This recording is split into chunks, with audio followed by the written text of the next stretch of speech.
Hey, what up guys, Jeff from AGL Tech, and today I'm back with you for some more tech news. Now let's go. Now Intel is taking stick computing to the next level. Intel just launched the Movidius Neural Compute Stick. I think that's how you pronounce it, Movidius? Movidius? I think. Anyways, let's keep going.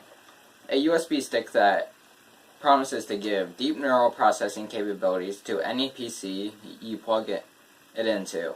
It houses Vision Processing Unit, or VPU for short, the one used in the DJI Phantom 4, and other small devices, which provides more than 100 gigaflops of performance while using only 1 watt of power. You can even get a USB hub and plug it into multiple sticks to give your laptop or Raspberry or whatever houses enough brain power to finally start achieving its lifelong dream of killing all humans and saying it an AI apocalypse, making their dreams come true. We can't do this, humans. Cannot let the robots take over the world. We're gonna stay on this world, and don't let AIs make that happen. Some Verizon users reported throttled internet speeds while using Netflix and YouTube. Reddit posts pointed speeds on video services being limited to 10 megabits per second on Verizon, when other tests on Ookla showed full speeds. When asked for comment by Ars Technica, said the results are likely due to the company's network testing to optimize videos performance, and 10 megabits per second is enough to stream 1080 video. This is true, but as some publications have been pointing out, 4K video quality would suffer, and there was no warning to customers of the cap before they enacted it, but seems to be within their rights to do this, as IPS's throttling certain services is permissible for testing purposes under the current neutrality rules, which the FCC is attempting to roll back. So, I mean, come on, 1080 really isn't that bad to watch. Come on, guys, don't be complaining too much. I know 4K is really nice, but still, 1080 should be good enough. So, more Intel news. Intel is accusing Qualcomm of abusing its monopoly on mobile processors using anti-complete tactics, which made it hard for Intel to say in the market. This is actually funny because Intel was fined $1.4 billion for doing the same thing to AMD in 2014. So, come on, guys. Seriously, Intel? Why does everybody have to get back and get paid back? Just can we all get along, please, everyone? I don't know how many times I have to say this. Why don't we just all get along? Also, YouTube is getting rid of its video editor because no one uses it. YouTube announced a week ago it won't happen until September 20th, so if you actually do use it, you have some time to figure something else out. They say enhancements like trim, blur, and filter will still be available through YouTube's video manager once it's removed. I never really used it, even in my other channel, which I'll have that link down below, but who really uses it? No, like they said, no one uses it, so might as well get rid of it. And there's a rumor around the block that Razer is interested in a smartphone for gamers. According to Bloomberg, the company is planning a IPO in Hong Kong later this year that could value Razer at $5 billion. It really isn't surprising because Razer acquired Nextbit, a smartphone company, earlier this year. Razer isn't planning to IPO until around October, so we probably won't see it until 2017. I'm really curious about this because this could look pretty dope. Also, it could have some pretty good performance, but I don't want to know the cost because Razer's a good brand, just are a little pricey, so I'm really curious about this smartphone.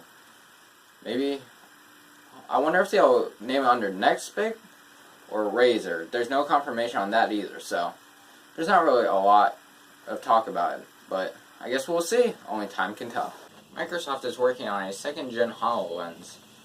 This model will feature a new coprocessor, adding artificial unit, or APU for short.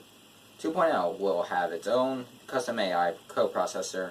Most AI hardware is built around connecting to deep neural networks running in the cloud, but including to custom AI chip and the Hololens, means it can analyze visual data and recognize real-world objects.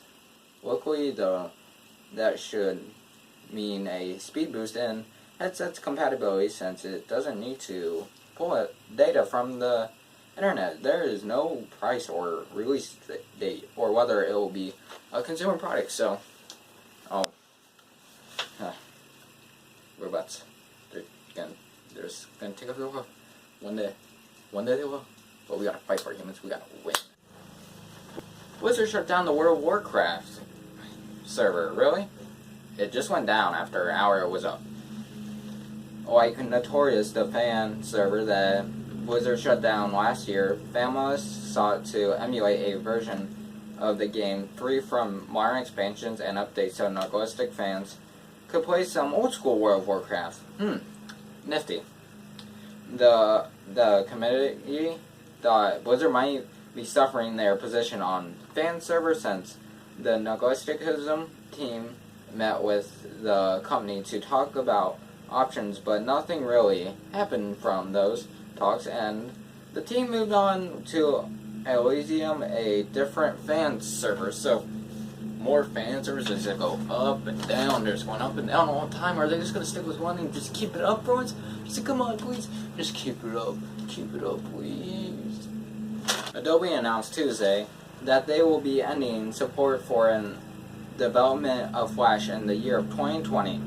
Adobe mentioned that open standards like HTML5, WebGL, and others provide a lot of the people with capabilities and functionalities that plugins once pioneered. They also stay committed to supporting Flash of the next 3 years, so for those partners and customers starting to move on, Adobe is also on board with working with industry partners like Google, Facebook, and Apple, and more, to mention security and capability of Flash content. So, bye-bye, Adobe Flash. Bye-bye. Nice seeing you. Maybe we'll see you again. You never know.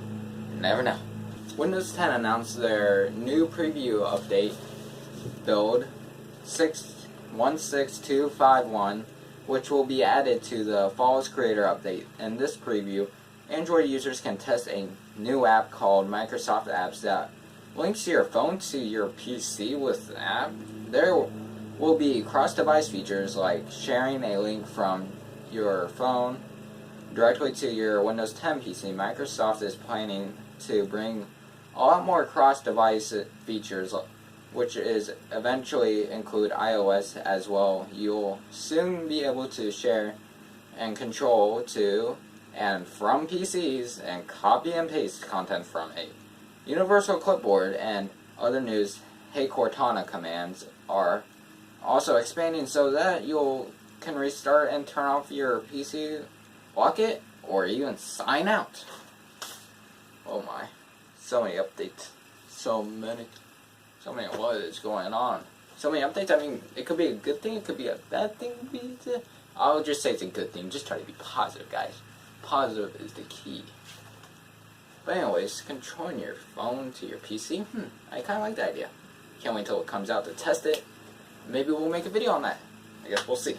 The USB promo at a group unveiled the specifications for USB 3.2. They said 3.2 will double the current USB 3.1 specs.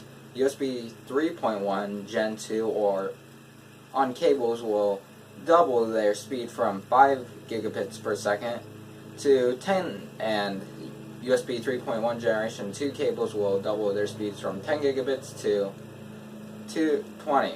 The group said that USB Type-C cables are introduced to the market ready to ensure that there will be support for higher performance USB generations as they come out. But even with USB Type-C cables being compatible, you'll still likely need a new device to get the double speeds from a USB 3.2. Why can't we just we should stick with one port and just make that one faster instead of switching to one, just to make sure that I can, different one, just so we can make it just confuses me. It confuses me.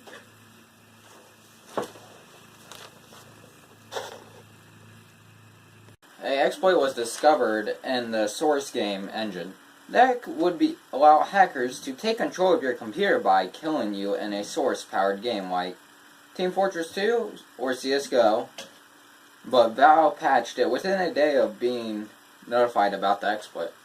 So this is good that Valve got it covered and fixed really quick, but still, thinking that now hackers can just make a game, figure out that hackers can just think about that, they can just go BAM and kill you in a game and just get control of your computer. Like, seriously, what's the point of hacking? Seriously, you just work for what you need. Don't be lazy and just, okay, I guess hacking is not lazy, but still, you guys get where I'm trying to go. Seriously, don't hack. Why? Just why?